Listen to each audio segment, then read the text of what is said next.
The plane's hum was a low, steady pulse as passengers shuffled aboard, their murmurs blending with the clink of overhead bins. Jaden Carter froze mid-step, his worn sneaker hovering over the velvet divide between economy and first class.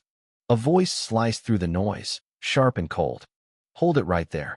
He looked up. The flight attendant, a woman with silver hair pinned tight and a navy uniform pressed to perfection, blocked his path. Her eyes raked over him, hoodie, faded jeans, backpack slung low. "Ticket," she demanded, her tone clipped, professional but laced with something else. Jaden swallowed, fishing out his boarding pass. "I'm in first class," he said, voice steady despite the heat creeping up his neck. She snatched the pass, her lips thinning. "This says 3B. You sure this isn't stolen?" A few heads turned. A man in a tailored suit lowered his newspaper. A woman clutched her designer bag tighter. Jaden's jaw tightened. "It's mine." The attendant, Clara, raised an eyebrow. "We'll see." She strode off with his ticket, leaving him stranded in the aisle, the weight of every stare pressing harder. 2 minutes later, she returned, tossing the crumpled pass back with a curt, "It checks out." "Sit." No apology, just a flick of her hand. Jaden slid into 3B, the leather seat swallowing him, but the glances didn't stop. He felt them sharp, questioning, why is he here? He exhaled, staring out the window at the tarmac glowing under Miami's dusk. This wasn't new, just exhausting. Jaden, 17, from Atlanta's South Side, was headed to London for the Global Youth Science Summit. He'd earned his spot with a paper on pediatric asthma and healthcare inequity topics carved into his life. His brother nearly died from an attack at 8. His mom didn't make it past 35. No specialists, no safety net, just Jaden and his library books. In first class, the man in 3A, a tech CEO named Edward Holt, barely glanced at him, his eyes lingering on Jaden's scuffed sneakers before turning away. Jaden ignored it, pulling out his flashcards. Anaphylaxis. Symptoms. Treatment. He mouthed the words, shutting out the world. Across the aisle, a pregnant woman in her late 30s, Sophia Holt, chatted softly with Edward, her husband.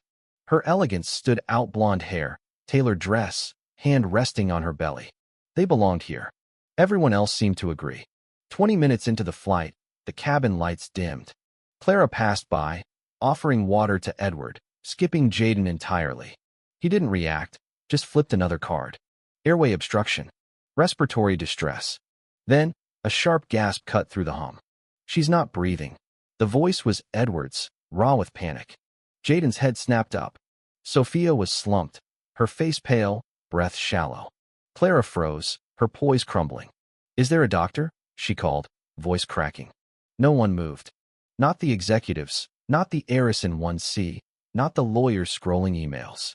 Jaden's pulse spiked. He'd heard those words before his mom's final night. He stood, ignoring Clara's sharp, "Sir, sit down." "I know what's wrong," Jaden said, stepping forward. "It's a pulmonary embolism. She's pregnant late term. Risk is high. Pale skin, weak pulse, shortness of breath. She needs oxygen, aspirin, legs elevated."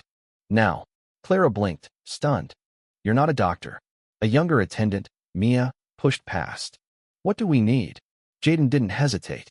"Oxygen mask, emergency kit, tell the pilot to divert." Edward, hovering over Sophia, snapped, "Who are you?" Jaden met his eyes. Someone who's seen this before. He knelt, checking Sophia's leg swollen, a telltale sign. "This could have been caught," he said, glancing at Clara, who mumbled. She asked for water. Jaden's voice stayed calm but firm. "Don't block me again." He fitted the oxygen mask, elevated Sophia's legs, and coached her softly. "Breathe slow, you're okay." Edward watched, torn between doubt and desperation. "Mia, Riternedno heparin, just aspirin." Jaden nodded. "It'll help." The cabin was silent, every eye on the kid in the hoodie. Sophia's chest rose, a faint sign of life. Jaden counted her pulse, his hands steady, his mind replaying his mom's last moments. He'd learned medicine on his aunt's couch, not a classroom, driven by loss. Now, at 35,000 feet, it was all he had. The captain announced a diversion to Dublin. Paramedics met the plane, rushing Sophia off. Edward followed, glancing back at Jaden with something new: gratitude, guilt, awe. Mia slipped Jaden a hotel voucher, whispering, "You saved her." He shook his head. "I gave her a chance." In the terminal, passengers stared. A woman apologized for judging him. Jaden nodded, too tired to care. Later, in a sterile airport office, Edward found him. "Sophia's stable. The baby too. Because of you." Jaden shrugged. "You didn't ask who I was." Edward winced. "I was wrong. I'm sorry." He handed Jaden a card and an envelope. Inside, an invitation, the Jaden Carter Health Access Program, a $10 million initiative for school clinics, named for him. Jaden's voice was quiet. "I didn't ask for this." Edward nodded. "You asked for kids like your brother to live. This is how we start." Hours later, a 30-second video exploded online. Clara's voice, cold. "This is first class. Is that ticket even yours?" Jaden, head down, holding his pass. The caption, "This teen saved a life. This is how he was treated first." By morning, it hit 8 million views. Outrage followed. Clara was suspended. The airline scrambled. In Atlanta, Jaden's aunt, Clara May, watched the news, her oxygen tank hissing. "About time the world saw you," she whispered. In Miami, Edward announced the initiative publicly, quoting Sophia, "Jaden Carter saved us. His courage must never be rare again." Jaden sat on his bedroom floor, his phone buzzing with offer scholarships, speaking gigs, book deals.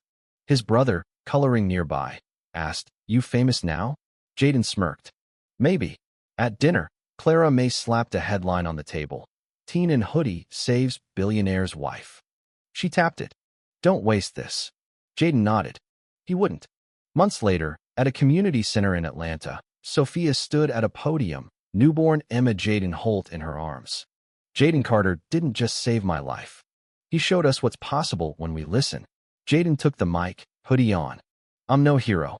I'm a kid who knows what it's like to lose someone because the system failed. This program isn't for me. It's for the kids who need a chance to breathe." The crowd roared. Backstage, Clara May wiped tears. The initiative rolled out 15 schools, mobile clinics, youth navigators. Jaden's legacy wasn't granite or glass. It was real. So what do you think? Have you ever been judged before you could prove yourself? Ever seen someone stand up when no one else would? Should Clara face more than suspension, or does her mistake deserve a second chance? Share your thoughts, like, and subscribe because stories like Jaden's aren't just headlines. They're the spark for change. Who's next?